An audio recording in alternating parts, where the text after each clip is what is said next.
Irmãos e irmãs, que a paz do nosso Mestre Jesus esteja em nossos corações. Nós estamos dando início a mais um estudo semanal, hoje com um capítulo do livro Encontro Marcado, livro que é de autoria do Espírito Emmanuel e psicografado pelo nosso querido Chico Xavier. O capítulo de hoje é Diante da Rebeldia, um tema muito interessante que fala sobre obediência e rebeldia. Nós vamos explorar aqui nos próximos minutos, né?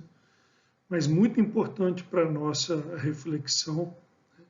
Pois certamente em alguns momentos nós temos aqui, né, esse sentimento, né, que Emmanuel aborda tão bem nesse capítulo.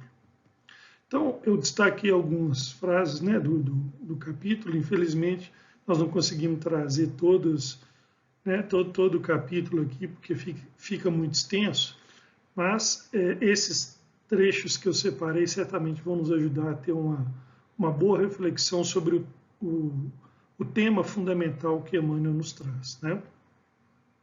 Então, a começar ali, iniciando mesmo o parágrafo inicial do capítulo, né, quando Emmanuel diz: quando o espírito de rebeldia se te aproxime do coração, segredando frases como estas: não adianta fazer o bem, ou não merece sofrer, aguça os ouvidos da própria alma para que possas recolher as grandes vozes inarticuladas da vida.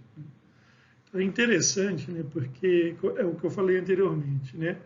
Em alguns momentos nós, né, sim, né, ouvimos, né, essas frases, né, internamente, sobretudo, né, naqueles momentos que nós estamos ou em sofrimento, né, passando por dores, né, que nos levam a ter esse tipo de reflexão, né, ou, né, naquele esforço persistente do bem, né, em que em um determinado momento, né, vem aquela dúvida se aquilo que nós estamos fazendo realmente vai surtir o efeito, ainda que numa proporção que né, ela é parelha com o nosso esforço, né, um esforço pequenino, né, no sentido da produção do bem, e aquela sensação, aquele sentimento de que o pouco se fez, né? E aí vem essas frases, né, como Emmanuel nos traz, né? E aí ele nos convida, né, a aguçar, ou seja, né, a aumentar a sensibilidade dos ouvidos da nossa alma, né, para que a gente possa ouvir as vozes inarticuladas da vida, que na sequência ele vai nos dizer quais são, né? Por exemplo, né, Emmanuel continua nos convocando a meditar na tolerância maternal da natureza, que transforma o carvão em diamante, através de décadas e décadas de silêncio, e traça caminhos na pedra usando a persistência da gota d'água, né? Então, nesse momento, né, Emmanuel usa, né, a natureza, né, como um exemplo, né, para que nós possamos refletir, né, do carvão para o diamante, né, ou seja, né, o carvão no estado bruto, que durante décadas e décadas da ação da natureza se transforma numa joia rara, né? Ou, né, usando o exemplo, né, da água que, num esforço persistente e duradouro, né, e prolongado, provoca ali marcas, traça caminhos na rocha, né? Então, é isso que Emmanuel nos conclama, né, a buscar quando ele diz as grandes vozes inarticuladas da vida, né? Imaginem, né, se aquela gota d'água desistisse no primeiro, né, ou nos pingos iniciais sobre a rocha. Certamente ela não seria capaz de traçar aqueles caminhos, né, como trazido aí por Emmanuel. Ou se a natureza, né, desistisse ali logo nos primeiros esforços, né, de transformar o elemento bruto em uma joia rara, né, certamente também não atingiria o seu objetivo, né?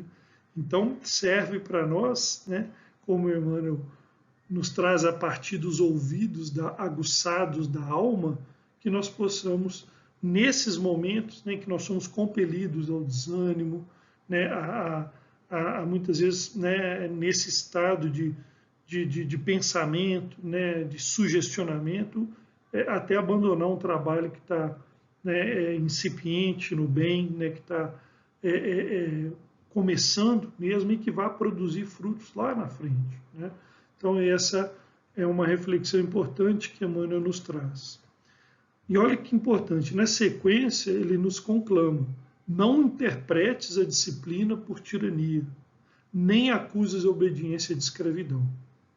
Trabalha e serve com alegria, oferece a paz de todos o concurso que a harmonia te pede. Então, não confundamos, né, disciplina, que é o elemento fundamental para que nós possamos atingir esses objetivos, né, para que nesse esforço prolongado e persistente eu consiga, né, produzir frutos, né, não confunda a disciplina com tirania, né, e nem a obediência, né, a um propósito, né, como escravidão, né, e ao mesmo tempo, né, que possamos ofertar sempre, em qualquer frente de trabalho que eu possa estar vinculado, né, o serviço com leveza, com alegria, né, oferecendo à paz de todos o nosso concurso harmônico, né, o concurso que vai auxiliar, né, na harmonia do todo, né. E aí ele chega num ponto fundamental do capítulo, né? Não há progresso sem esforço, vitória sem luta, aperfeiçoamento sem sacrifício, como não existe tranquilidade sem paciência. Não tem como, né? O progresso que nós buscamos exige esforço da nossa parte, doação de nós mesmos nessa causa, né? A causa que também é de nós mesmos e daqueles que me cercam, né? Pois a lei de progresso, né, nos diz que esse progresso se dá junto aos pares, né, em sociedade, através de esforço, de dedicação, né? E essa vitória nós vamos conseguir com luta, né, passando pelas adversidades, com dores e sofrimentos, como foi colocado lá em cima, né? Com sacrifício, né, de muito daquilo que a gente muitas vezes não quer abrir mão, né? E não existe tranquilidade sem paciência. Com muita paciência, né, nesse transcurso, pois, mais uma vez, nós usamos o exemplo lá da Mãe Natureza, né, que pacientemente, né, num esforço contínuo e dedicado, consegue atingir a longo prazo o objetivo a que se colocou. Né? E aí Emmanuel fecha o capítulo, né, fazendo uma comparação muito bela, né? Vamos ler ali que eu vou explicar para vocês o que ele quis nos dizer, né? Reflete na infinita bondade que preside o universo, a cercar-nos de amor. Olha os ouvidos aguçados da alma aí, né?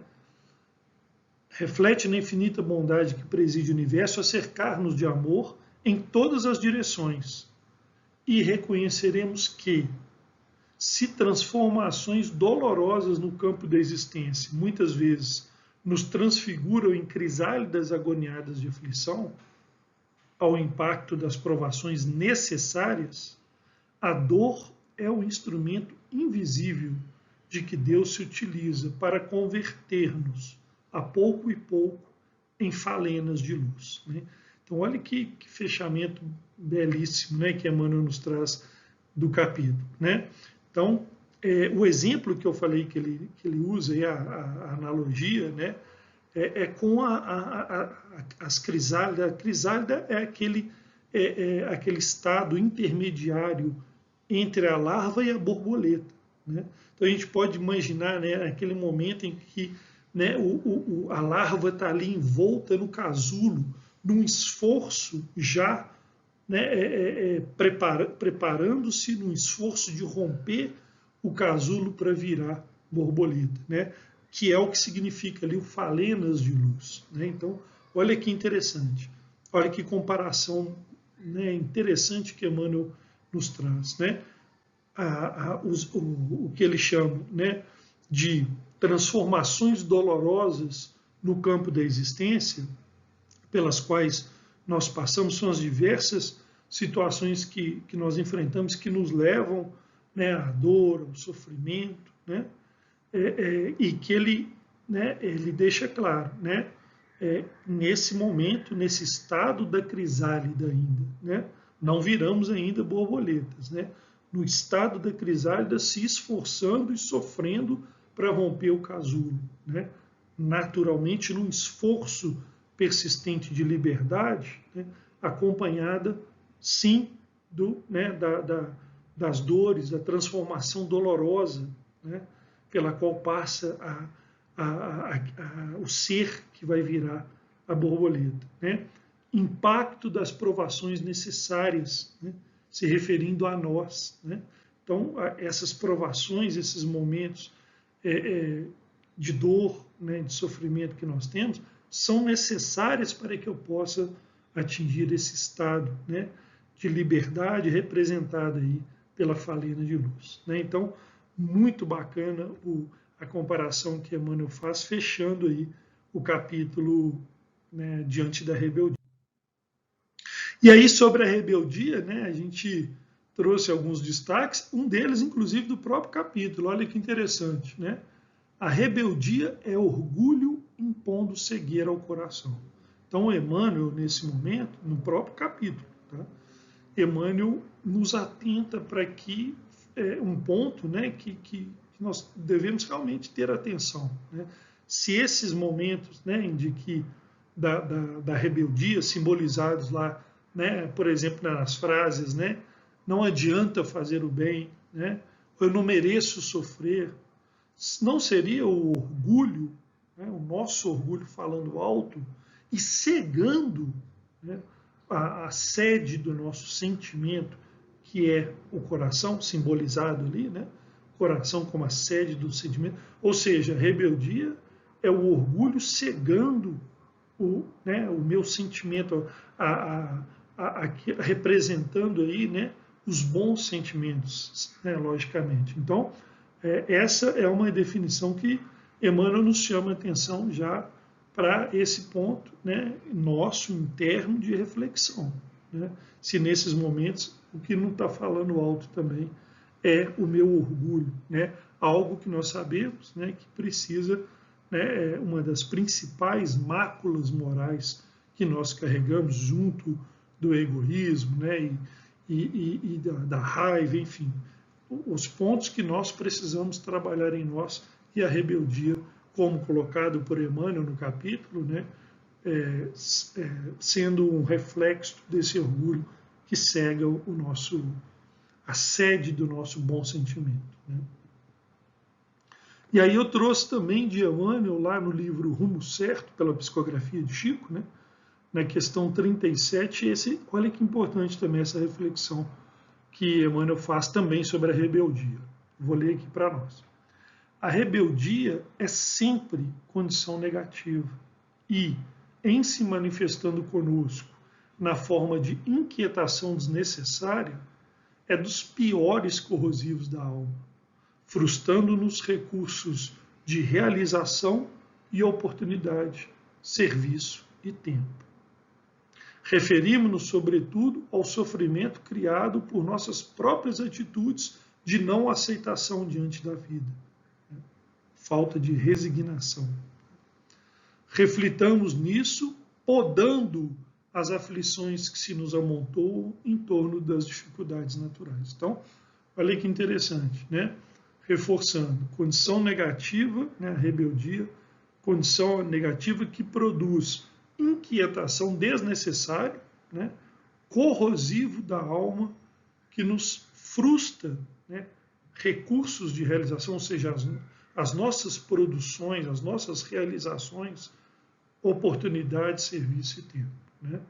E destaca, né, Emmanuel também, para aquele sofrimento que nós mesmos produzimos para nós ante a não aceitação dos fatos da vida. Né? Ante a falta de obediência à vontade de Deus, a falta de submissão à vontade de Deus, a falta de humildade, né? A falta de resignação. Né?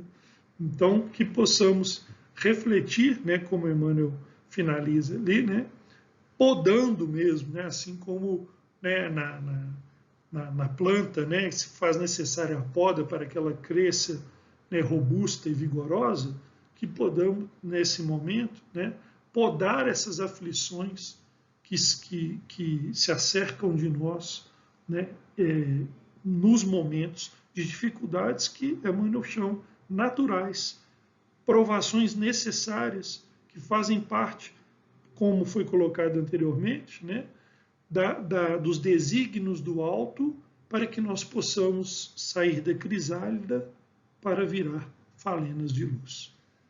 Agradeço a todos e até o próximo estudo.